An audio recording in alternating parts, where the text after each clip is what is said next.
নমস্কার বন্ধুরা, স্বপ্নের রান্নাঘরে আপনাদের সবাইকে স্বাগত জানিয়ে আজ আমি আবারও একটা নতুন রেসিপি শুরু করতে চলেছি। খুবই পরিচিত এই মাছে, এটা হলো পুঁটি মাছ। পুঁটি মাছের মশলাদার টেস্টি ভাজা করব। এই সময় পুঁটি মাছের পেটে কিন্তু ডিম ভর্তি। বৈশাখ জ্যৈষ্ঠ মাসে এই সকল ছোট মাছ বলো বড় মাছ বলো সব কিছু মাছেরই কিন্তু ডিম পুরো ভর্তি থাকে। আর এই ডিম ভর্তি পুঁটি মাছের ভাজা এতটাই টেস্টি, এটাকে বলে বোঝানো যাবে না। গরম ভাতের সঙ্গে এই মুচমুচে মশলাদার পুঁটি মাছের ভাজা তৈরির জন্য সবার প্রথমে কিন্তু মাছটাকে কেটে ধুয়ে পরিষ্কার করে নিয়ে চলে এলাম। ডিম ভর্তি এই পুঁটি মাছ বানানোর সময় একটু সাবধানেই বানাতে হয়। ভেতর থেকে এই ডিমটা যেন বেরিয়ে না আসে সেইভাবেই মাছটা বানাতে হয়। খুব সুন্দর করে মাছটা বানিয়ে নিয়ে চলে এসেছি। এবার এটাকে আমি লবণ, হলুদ আর এক টুকরো লেবু দিয়ে খুব সুন্দর করে মেখে নেব। লেবুর রস দিয়ে মাছটা মাখলে খুব সুন্দর, মজাদার আর টেস্টিও হয় মাছ ভাজাটা। এটা খেতে কিন্তু দুর্দান্ত স্বাদের তৈরি হয়। খুব ভালো করে এইভাবে মাছগুলোকে মেখে নেব। মেখে নিয়ে 10 মিনিটের জন্য রেখে দিতে হবে, খুব বেশি সময় রাখতে হবে না। এবার এটাকে ঠিক এইভাবে রেখে দিয়ে একটা মশলা তৈরি করতে হবে। মশলাটা হলো লঙ্কা আর পেঁয়াজ। লঙ্কা আর পেঁয়াজটা খুব মিহি করে বাটতে হবে। এইভাবে মিহি করে মশলাটা বেটে নিয়েছি। এবার রান্নার পালা। রান্নার জন্য গ্যাস অন করে সবার প্রথমে আমি একটা কড়াই বসিয়ে দিলাম। কড়াইটা খুব ভালো করে গরম হয়ে গেলে তারপর আমি এতে দিয়ে দেব সরিষার তেল। সরিষার তেলটাও খুব ভালো করে গরম হয়ে গেছে। যে কোনো ছোটো মাছ ভাজতে গেলে সবার প্রথমে কড়াইটা খুব ভালো করে গরম করতে হবে, আর তেলটাও ঠিক এইভাবে ধোঁয়া ওঠা গরম করতে হবে। তারপর একে একে এর মধ্যে মাছগুলো দিতে হবে। দিলে কি হবে, প্রত্যেকটা মাছ গোটা গোটা ভাজা হবে। না তো কড়াই যদি খুব ভালো করে গরম না হয় মাছটা কিন্তু চট করে ভেঙে যাবে। ঠিক এইভাবে মাছগুলো আমি তেলের মধ্যে দিয়ে দেব। একটা পিঠ লাল হয়ে এসেছে। ঠিক এইভাবে সাবধানে এপিঠ ওপিঠ ওলট পালট করে সবগুলো মাছ ভাজতে হবে।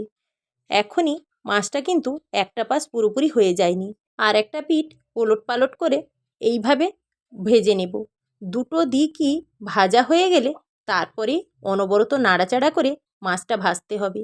দিলে মুচমুচে আর খুবই সুন্দর ভাজা হবে। এপিঠ ওপিঠ লাল লাল হয়ে গেছে। এবার অনবরত এইভাবে নাড়াচাড়া করে নিয়ে আরও কিছুটা সময় ভাজতে হবে। দিলে খুব সুন্দর করে মুচমুচে হবে। এই অবস্থায় মাছটা যতটা ভাজা হয়েছে এখন কিন্তু এক্কেবারে মুচমুচে, এর ছোট কাঁটাও এতটা বোঝা যাবে না। এইভাবে মুচমুচে মাছ ভাজাও খালি মুখে খেতে খুবই মজা লাগে। এই মাছগুলো খুব সুন্দর করে ভাজা হয়ে গেছে।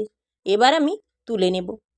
আবারও কিছুটা পরিমাণ সরিষার তেল দিয়ে তেলটা খুব ভালো করে গরম করে নিয়ে আবারও কিছুটা পরিমাণ মাছ দিয়ে দিতে হবে। দিয়ে ওলট পালট করে একই রকমভাবে মাছগুলো ভেজে নিতে হবে।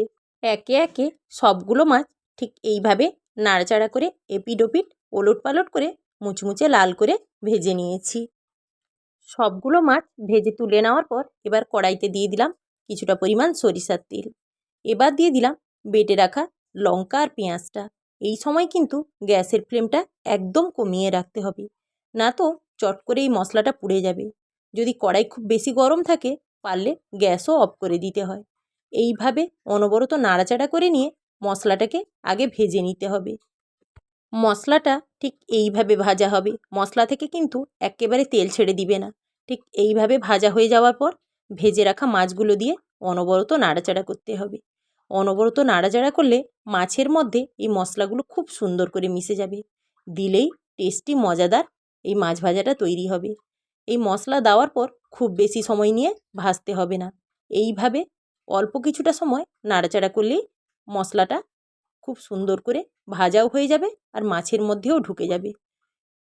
ডাল ভাত আর এই গরম গরম মাছের ভাজা হলে আর কিছুই লাগবে না।